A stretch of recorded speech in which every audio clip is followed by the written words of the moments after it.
నేల మీద మనలాగే ప్రాణులెన్ని ఉన్నా పిలిచేందుకు పలికేందుకు చుట్టరికాలతో చుట్టుకునేందుకు ఎన్నెన్నో అందమైన వరసలు మనవేలే కన్నా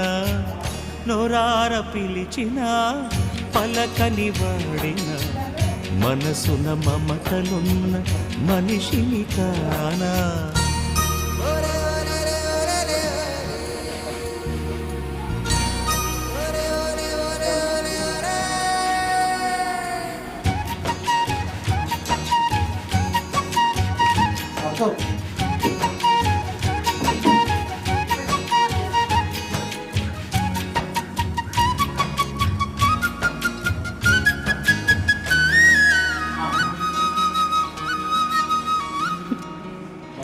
ఎవ్వరికి ఏమీ కాని ఏకాకినై ఉన్నా